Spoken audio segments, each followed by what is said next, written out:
righty. So welcome everyone. Thanks for joining us today. I'm going to, like I said, I went ahead and hit the record button. We'll be posting the recording to our YouTube page for anyone who wants to revisit the session or for anyone who isn't able to attend per usual, or if you need to drop off early, totally understandable. I'm Amy Loudermilk, the Programs Manager for Arts Build. Happy New Year to everyone and welcome to our Shared Services meeting with HR Biz Solutions. To learn more about the shared services that we offer our mission support grantees, please take a look at the shared services portion of our website. I'm going to post the link here in the comments of the chat section. Oops. I'll do that in just a minute. Let's see here. So today, we welcome our friends Lynn Talbot and Lauren Cooley, our consultants with HR Biz Solutions, who provide human resources, bookkeeping, and training to members with whom we share services. We hope you'll gain some needed information from today's session as Lynn and Lauren share the do's and don'ts of job descriptions. And we all know a good job description can really help with the quality of employees that we bring in. But before we get started, though, I wanted to remind everyone that we will meet again next Thursday, January 21st, for a lesson in Grant Funding 101. And then on January 28th, we will hear from Colleen Miller, who has some important information to offer about your social media strategy for 2021. With that, I'll let Lynn and Lauren take us away. We'll open the meeting up to questions after their presentation today. So ladies, go ahead. Great. I'll just get started and say welcome everybody. We're so glad that you're here, and we're just looking forward to imparting our knowledge on you. And a lot of these human resources topics I know seem super boring, but we try to make them interesting. But the fact is, they're just one of those necessary things that you have to have when you have employees. You just have to have some boring human resources. But we're here to help you. And to answer questions. And, especially when we finish one of these videos, a lot of times you'll go back and think, do I really need that? Or maybe I'll look at my, job descriptions and I can't really tell if they look good or not. So, just give us a call. That's what we're here for. We're happy to, help you out. And we just want to make sure that you're doing the best you can, and that you have somebody like us that can come along beside you and just give you that little bit of advice. Because a lot of times the right thing, you just need somebody to be like, yes, giving you that affirmation. So I'll let Lauren, get started on the program today. And you're welcome to put some questions in the chat, but there's so few of us. I don't mind if you want to interrupt, but if you put a question in the chat, I'll be monitoring the chat while Lauren's talking. How about that? Great. All right. Get the easy part, Lynn. So thank you, Lynn and Amy, for putting us on in Arts Build. So I'm Lauren Cooley. I'm the Human Resources Consultant here at HR Biz. So today we're going to talk about job descriptions, which is one thing we think every organization can benefit from, and they have some reasons that you might not be aware of why your organization should be utilizing them, and then also some reasons why not to, and then just some kind of tips and pointers. And we'll kind of show you an example of a good job description topics and how they can help support your mission. Because at the end of the day, it all kind of goes back to communication within the organization, and I think everybody wants good communication strategies. So here's an outline of what we're going to cover. Like Amy said, kind of the do's and don'ts, and how you want your job description to be effective and what that entails, and then what it is not, the basic elements of an effective job description, and then how to use a job description to support your mission. So first, whether you're a small or large business or a multi-site organization, a well-written job description can help align your team's direction with the direction of your senior leadership and the strategic plan of the business. First, I want to note, so there's no federal law that requires job descriptions. Job descriptions can be helpful tools for both practical and legal reasons. For example, a job description can be useful communication tools to tell employees exactly what task you expect them to perform.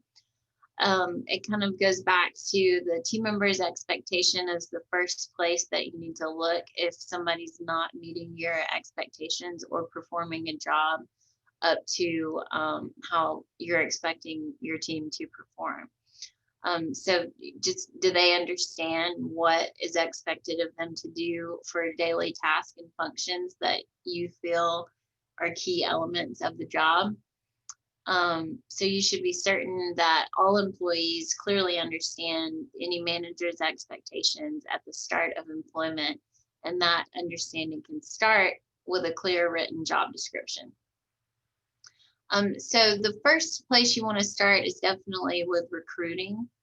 Whenever you're recruiting new employees or posting jobs for internal applicants, a job description can help you address the quality and quantity of performance standards that you want for that role. Job descriptions can help identify any particular skill set or knowledge or education ability that's necessary for that position. So if it requires a particular certification or a commercial driver's license, a degree is typically a requirement, or even years of experience. So you would want to list that in a job description, and that is clearly communicated that that's the expectation for the company, that that is a requirement for that role. And that will help alleviate when you get applicants. If somebody sees the job description, knows that they don't possess that certain qualification or certification, then they won't even apply. So you ideally wouldn't, waste any time reviewing any applicants that weren't even qualified for the position. It's also good to see where the position fits within the department or company. I know a lot of times our roles can get really jumbled with all of these things getting thrown at you from every direction. And at the end of the day, whenever you're looking at your business, if you're seeing, oh gosh, she's helping accounting, she's helping HR, she's doing bookkeeping, she's doing the front desk, you don't really want to pile that much on a single person. So it can really help to sit down, take a step back, review what every person in the organization is doing, and then kind of laying it out on paper will help you see where the person should fit appropriately in with the company, or what department they should be reporting to, and kind of it will help lay out your organizational structure. Reasonable accommodations. So under the ADA, which is Americans with Disabilities Act, certain reasonable accommodations for qualified individuals with disabilities can come up, and they have what's called the interactive process. So this is when, if you had a team member with a disability that needed any sort of accommodation in the workplace, a ramp or different lighting in the room, or I'm trying to think of other things that I could do, but there's all sorts of accommodations that can be made. So somebody would come to you as their manager, and you would start what's called the interactive process, where the company can see what's feasible and wouldn't cause an undue hardship that they could do for the team member to kind of help accommodate them so they can perform their job even though they have a disability. So the first step that would be asked during this period that we call the interactive process is to review the job description.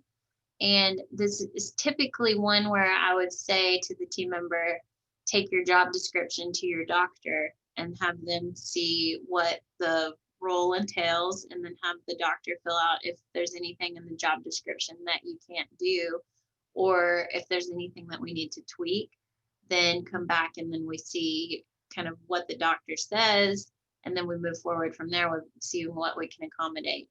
So it's always good to have that document on paper and everything in that process kind of documented, so you're covered moving forward if you weren't able to accommodate, make an ADA accommodation, unfortunately. So that's a good reason for a job description. Of course, kind of back to where the position fits, just understanding the essential duties of the position. Everybody wants to understand their job and their role and what their responsibilities are. And even if you know it, it's good to have it written out in front of you on paper just to remind you, oh my gosh, I'm still in charge of that. Kind of everything that you need to do is laid out from your team members' perspective also. Define the responsibilities for which they'll be held accountable. This is good for performance reviews whenever that comes up. Another way that you can go back and show that the team member is aware for the responsibility that they have for the position, and that they're going to be held accountable to performance review, documentation, or anything. If a team member ever said, oh, I didn't know I was supposed to be doing that, or I didn't know I was supposed to be doing that every month or quarter, you can go back and say, well, this is the job description that you reviewed and where it's written down. Let's see. So that's why a job description is effective and sort of what it is. Does anybody have any questions? No? Okay.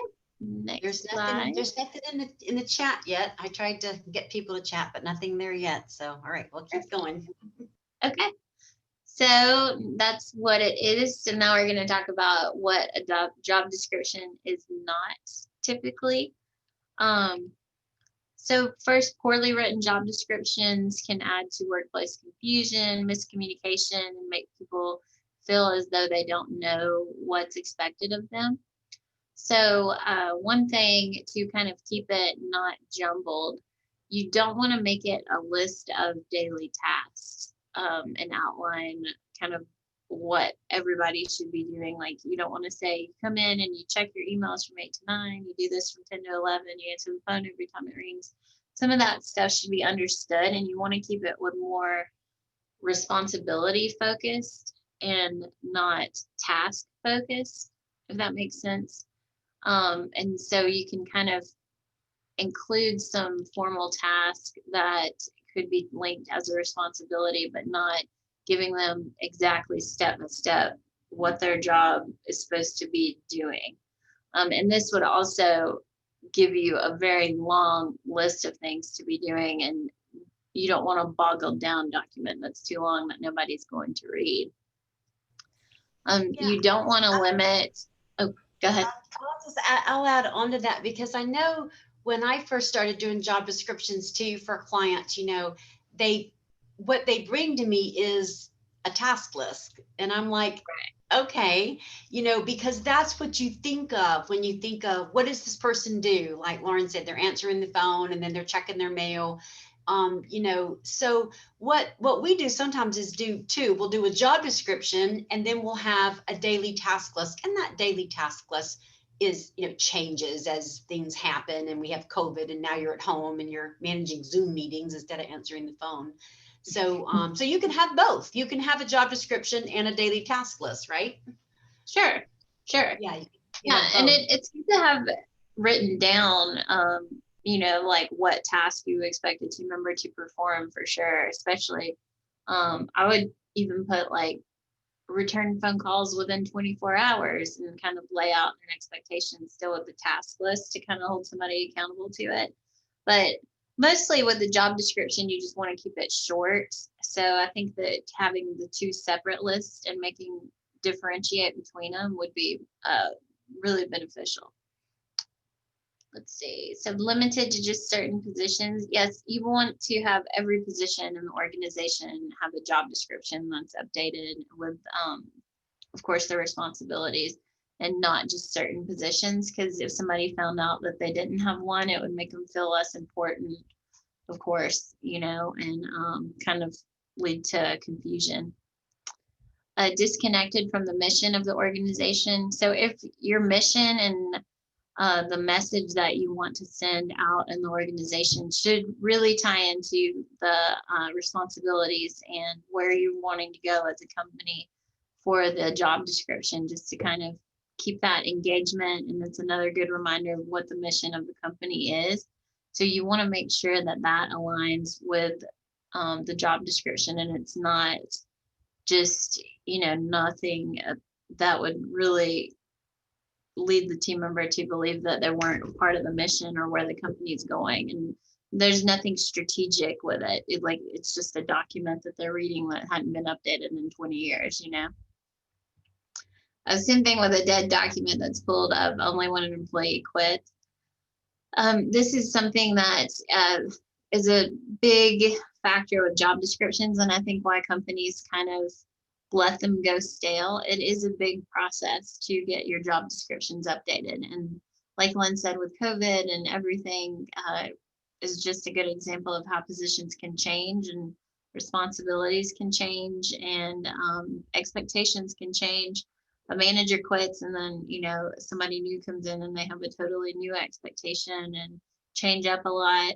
That would be the perfect time to put out new job descriptions, but unfortunately it's probably the last on the list for any manager that would come in, but you never want it to go dead, because it really can be beneficial, like I talked about on the last slide, with just kind of that direction, laying it out for a team member on paper where you want them to go, and having it updated so they're aware of what the responsibilities are when the changes occur, and kind of the expectation from the new manager is written out formally on a document, and it's there whenever you need it.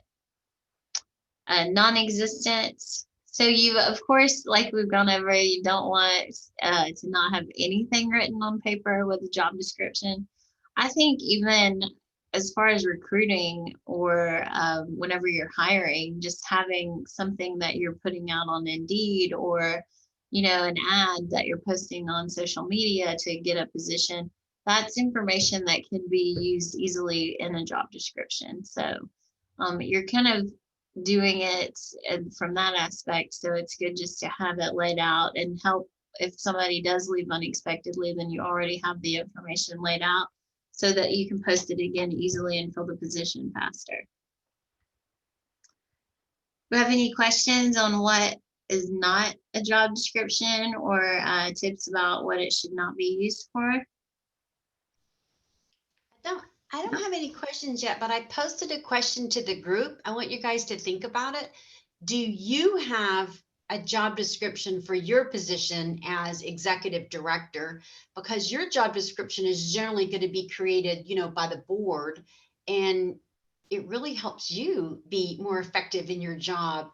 So you should, even though right now you're probably working on job descriptions for your employees, you should look at yours and just make sure it still aligns with today, what's going on today. Because like I say, things change, and you just want to make sure it's up to date. So I was asking everybody, if you want to answer yes or no, we can help you get those, together. But it's good to look at your own job description too. Oh, sure. That's a good point with just not having some positions have them. And it's a harder one because people, whenever you look at the reasons, you'll think, oh, I understand what I'm doing.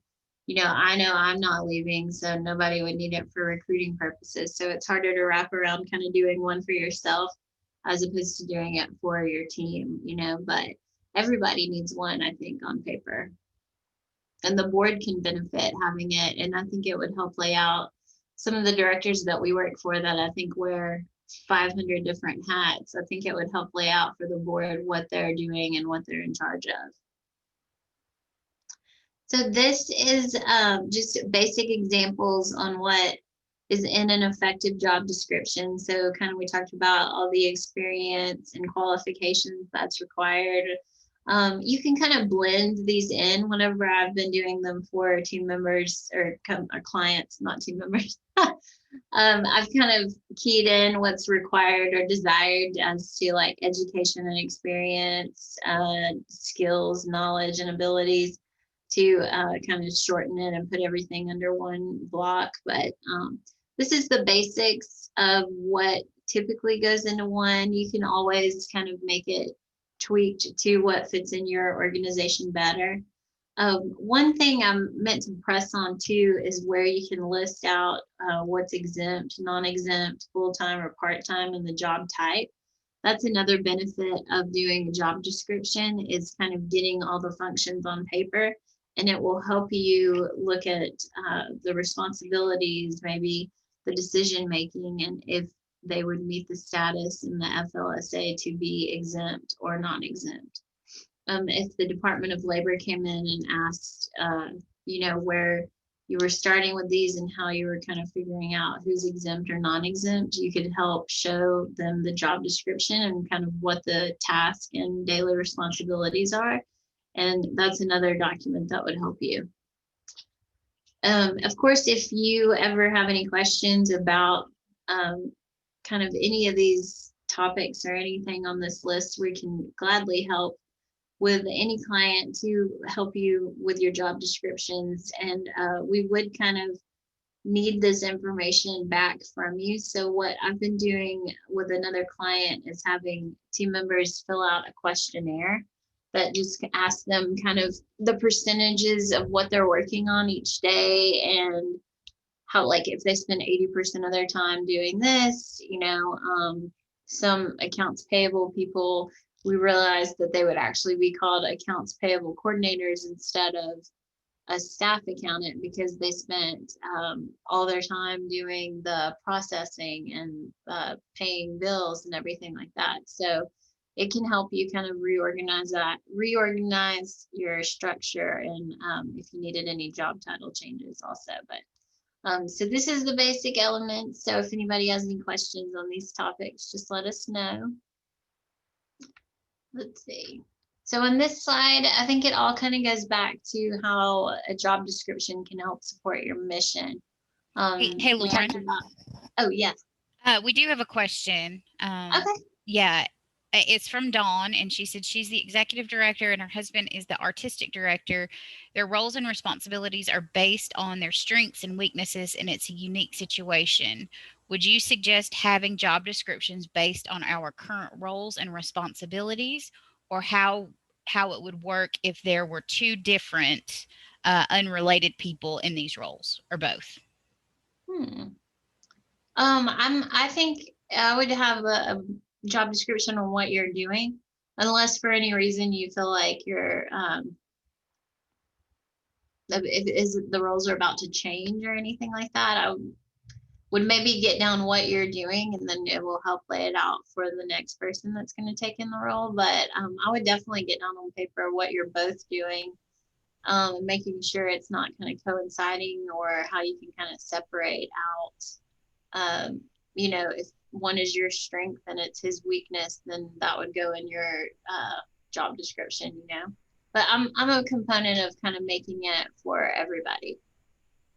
What do you think, Lynn? Yeah, I was just reading that too, and I was thinking, I don't know how to, quite know how to answer it, but a lot of times I would say, gosh, like 90% of the times when I'm working with a client to create a job description for them or for one of their employees, they write the job description to that employee. They're like, okay, this is Jenny, and Jenny does this. It's like, no, this is the job. And Jenny just happens to have, whatever degree. But is that a requirement really for if Jenny leaves? Is that a requirement? But it's really interesting how job descriptions will be written for a person because they have weaknesses or strengths, and they'll just write the job description for the person. But like Lauren said, you should write it for the job, and you bring those strengths, awesome, and if those weaknesses, if the director needs to, push those to another staff member, the things that need to be done, they can do that, but they're still responsible for them. They just might not be the ones fulfilling it. Does that make sense? Yes. No, yes, that's a great point. And I think as much as we see people in jobs and you want them to stay forever, and they do so much, unfortunately, it's not always the case. So that's why it's good to keep the job description updated, but not keeping it solely for that person. That was a great question. I'm still kind of thinking about it and processing it. I hope it helps. Let's see. Yes, so I think it all goes back to supporting the mission, and really helps with recruitment, helping you put it out there what the job entails, and hopefully cut out anybody that really isn't qualified that you wouldn't even need to spend time reviewing an application for. Defines the relationship of the position to the department and company. It really helps you get organized and lay it out and where it all fits in. It's kind of like a puzzle. Once you have everything on paper, then it will help you kind of fit everything into the correct department. Alignment, same kind of thing, and how the expectations, it really helps managers just to know. It's another document of where the expectations is written out and the team member is aware of it. Just something else you can utilize to making sure that them being aware of your expectations is really important for a good working relationship. Performance management, same kind of thing, to advance employee contribution and professional advancement. It's a good place to start, so then they're aware. And if you do have that person that has 10 years experience and a master's degree and everything, and you have that laid out, and then at the bulk of the job description, you realize that a degree isn't really even required or anything, they might want to move forward to the next position, and they can kind of lay it out and see where it just puts everything on paper. And succession planning, it's good to keep your organization organized and have these job descriptions for every position. Again, so if anything comes up, then you have it laid out where it is now. Then you have it started. If changes need to be made, hopefully no job description would need to be, totally turned upside down. Not that it wouldn't, but you'll have a good base to start. So it's kind of a long process, but at the end of it, I think it's totally worth it and something that we advise on doing.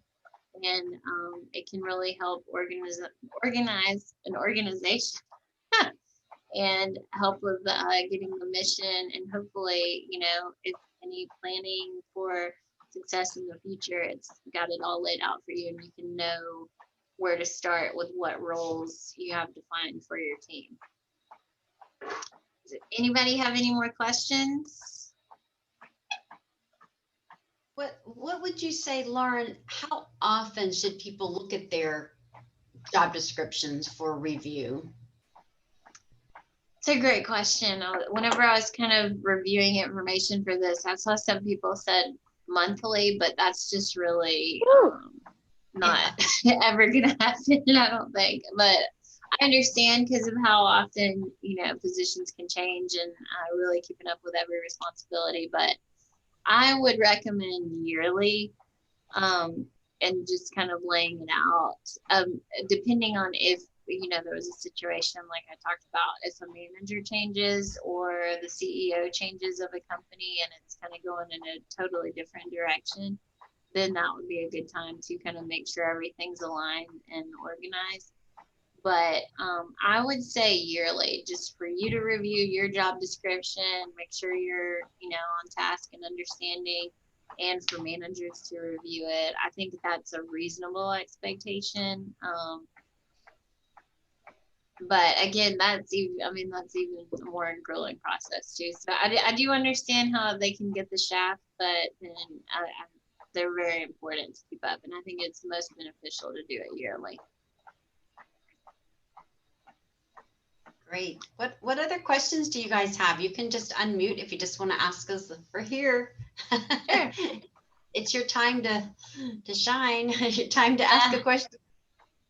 Yeah, this was a short one. So here's all of our information. If you don't feel kind of comfortable coming forward on the line here or in the chat, here's all of our contact information and kind of what HR Biz can do for you. We definitely can help with job descriptions, and it's also a great time to update your employee handbook. Make sure you have all this COVID and working from home verbiage in there.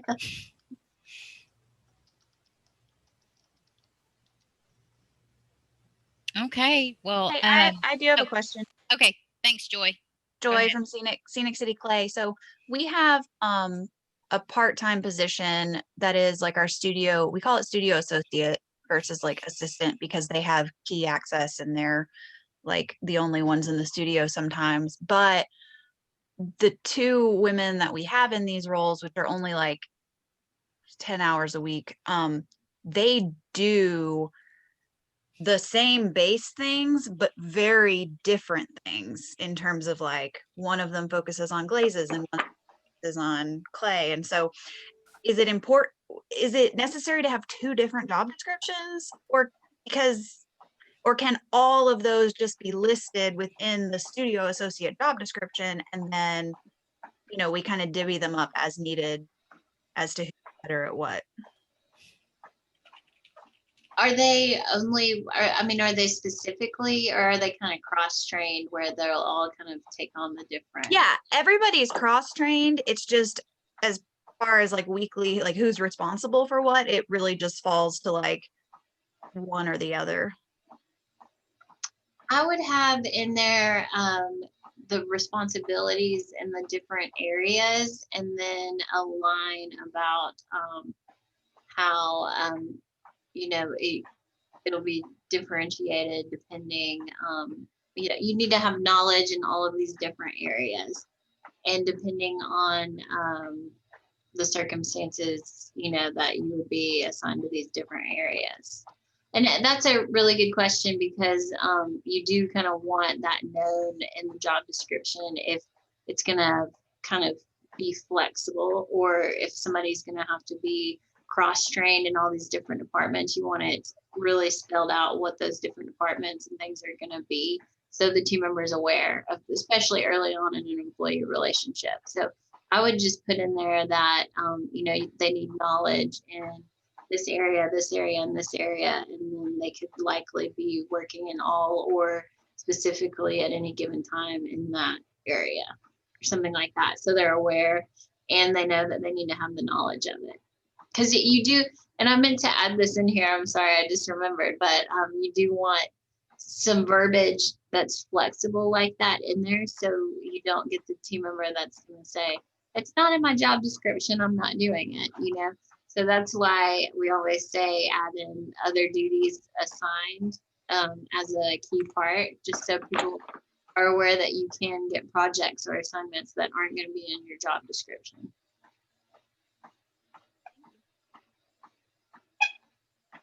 Does that help, or did that answer? Yeah, it does. Okay. Do we have any more questions? Going once, going twice. I'm happy to give you your time back to head back to the office or your desk and do what you need to do for the day. But thank you, ladies, Lauren and Lynn, for bringing this to us. And just as a reminder, HR Biz Solutions, they're going to be with us on the second Thursday of every month. So for your HR questions, they'll join us again on February the 11th. So go ahead and mark your calendars for that for 10:30 in the morning, and bring your questions. And Lauren and Lynn, I think we'll be going over some tax stuff, because those everybody's going to get those mail outs at the end of this month. So we'll be primed and ready to talk about the IRS and everything fun that goes along with that. So definitely bring your questions, because I think that's probably going to be a super, not that this one wasn't helpful, but it's going to be a super duper helpful one and very timely for this time of year. So that said, we are going to post this to our YouTube page. So if you missed anything or need to go back and repeat something that the ladies presented today, feel free to go there. But just want to say Happy New Year again to everybody. And thank you, Lauren and Lynn, for joining us today. Thank you for having us. Thank you so much. All right. Bye, guys. Bye. Thank you.